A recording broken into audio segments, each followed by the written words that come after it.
It's a freezing night in 1893, and a 23-year-old lawyer is sitting on the platform of a train station in South Africa. He's just been physically thrown off a train, not because he did anything wrong, but because he refused to leave the first-class compartment he paid for. He had the ticket. He had the suit. He had the wrong skin color. And here's the part nobody tells you. This man was, by his own admission, a coward. Painfully shy. So terrified of public speaking that he once froze mid-sentence in a courtroom and had to give his client's case away to a colleague. That man was Mahatma Gandhi. And on that platform, shivering through the night, something in his mind flipped. He didn't decide to fight back. He decided to do something far more dangerous. He decided to make peace. A weapon. Welcome back to Minds of History, the channel where we don't just ask what historical figures did, we ask why. What was going on inside their heads? Because trust me on this one, history makes a lot more sense once you understand the psychology behind it.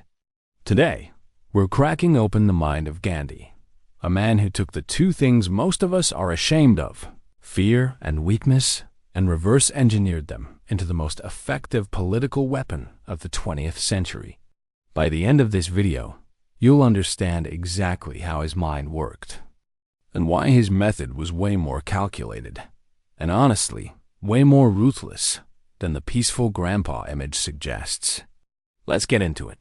So, first things first, forget the statue. Forget the calendar picture of the serene old man with the spinning wheel, because young Gandhi, he was a mess. As a kid in Porbandar, India, he was scared of the dark, scared of ghosts, scared of thieves. He literally slept with the light on. As a young man in London studying law, he tried desperately to become an English gentleman. And I mean desperately. He bought a top hat, took dancing lessons, violin lessons, even French lessons. It went about as well as you'd expect. Imagine spending 3 months' allowance trying to learn the waltz and still having 2 left feet. I've been there. Okay, not with the top hat. And here's a lesser-known fact. When he returned to India and stood up in court for his very first case, his mind went completely blank. He couldn't ask a single question. He fled the courtroom in shame and basically gave up on being a trial lawyer. Now, why does this matter psychologically? Because this is the foundation of everything. Gandhi knew fear intimately. He didn't overcome fear by pretending it wasn't there. He studied it like a scientist studies a virus. And that obsession with his own weakness led him to a conclusion that would change history. If fear is the tool every empire uses to control people, then a person who cannot be made afraid is ungovernable. Hold on to that thought, because it's about to get strategic. That night on the train platform in South Africa was what psychologists might call a crystallizing moment, a single experience that reorganizes your entire identity. Gandhi later said it was the most creative experience of his life. Not the most painful, the most creative. And here's where the popular story falls apart. Gandhi didn't come back to India and immediately start marching. He spent 21 years in South Africa, basically running a laboratory for resistance. He tested tactics. He ran experiments. He failed, adjusted, and tested again. You know what's funny? He even crowdsourced the name of his method. Seriously, in 1906, he held a competition in his own newspaper, Indian Opinion, offering a prize for the best name for his new form of resistance. His cousin Maganlal suggested Satyagraha. Gandhi tweaked it. And Satyagraha was born. Truth Force, or Soul Force. The most famous protest philosophy in history was basically named by a reader poll. Take that, YouTube comment section. But here's the fact that genuinely surprises people. Gandhi, the icon of nonviolence, served in war. Twice. He organized an ambulance corps in the Boer War and again during the Zulu Uprising, carrying wounded men off battlefields. And during World War I, he actively recruited Indian soldiers for the British Army. Why? Because Gandhi's nonviolence was never passive. In his mind, there was a strict hierarchy. Courage with violence was better than cowardice, and courage without violence was better than both. He famously said that if the only choice was between cowardice and violence, he'd advise violence. Let that sink in. Gandhi thought running away was worse than fighting. His peace wasn't the absence of force. It was force, redirected. Okay, so how does it actually work? How do you weaponize peace? Here's where Gandhi's psychological genius really shows, and it works on 3 levels. Level 1. He hacked his opponent's psychology. Every empire runs on a simple script. We apply violence, you submit or you fight back. If you submit, we win. If you fight back, we crush you, and we look justified doing it. It's a rigged game. Gandhi refused to play. When protesters don't run and don't hit back, the soldier's violence suddenly has no story to justify it.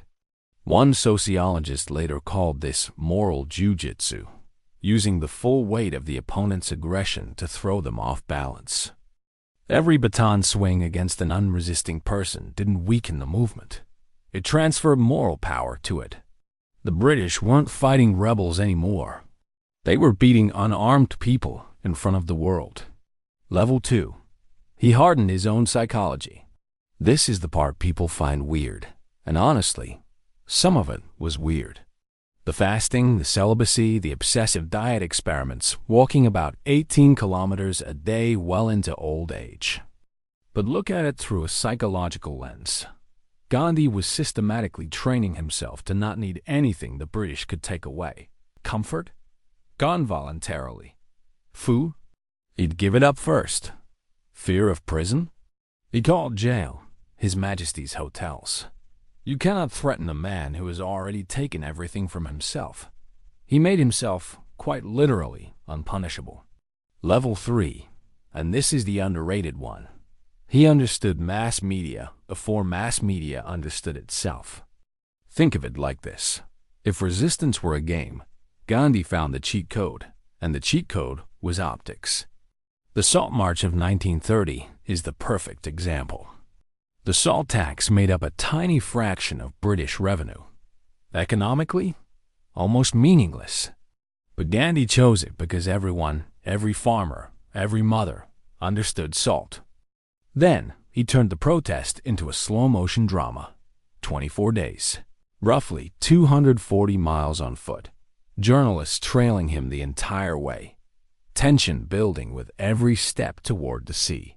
When he finally bent down and picked up a lump of natural salt, the photo went around the planet. That same year, Time magazine named him Person of the Year. A half-naked man with a walking stick beat every politician, tycoon, and general on Earth to that cover. That's not luck. That's a man who understood story structure better than most Hollywood screenwriters. Now, if we stopped here, this would just be a highlight reel. And that's not what this channel does. Because the mind of Gandhi had dark corners and genuine contradictions. He wrote letters to Adolf Hitler, opening with the words, "Dear friend," genuinely believing his method could reach anyone. Spoiler, it couldn't, and historians still debate whether that was profound conviction or profound naivety. His early writings from South Africa contained prejudiced views about black Africans that he only outgrew later. His experiments in self-discipline crossed lines that trouble biographers to this day. And his own family paid the price for his mission. His relationship with his eldest son, Harold, collapsed so completely that Harold ended up publicly opposing him. Here's another fact most people get wrong. Gandhi was nominated for the Nobel Peace Prize 5 times. He never won it. And when he was assassinated in January 1948, shot 3 times at point-blank range on his way to a prayer meeting, the Nobel Committee essentially declined to award a Peace Prize at all that year, because there was, in their words, no suitable living candidate. The man who weaponized peace was killed by a bullet, and his killer's core accusation was that Gandhi had been too peaceful, too accommodating. Even his death proves the point of this whole video. Nonviolence isn't soft. It's so threatening that people kill over it. So what's the actual takeaway from the mind of Gandhi? It's this. He understood that real power isn't the ability to hurt someone. It's the ability to not be controlled by fear, by comfort, by anger, by anything. He turned self-discipline into leverage, suffering into storytelling, and weakness into a weapon so effective that Martin Luther King Jr., Nelson Mandela, and countless movements after him borrowed the blueprint. A shy kid who slept with the lights on ended up switching the lights off on the British Empire. Not bad for a failed liar. If this changed the way you see Gandhi, do me a favor and hit that like button. It genuinely helps the channel more than you'd think. Subscribe and ring the bell if you want more deep dives into the minds that shaped history. And tell me in the comments, which historical figure psychology should we dissect next? Thanks for watching Minds of History. Stay curious, and I'll see you in the next one.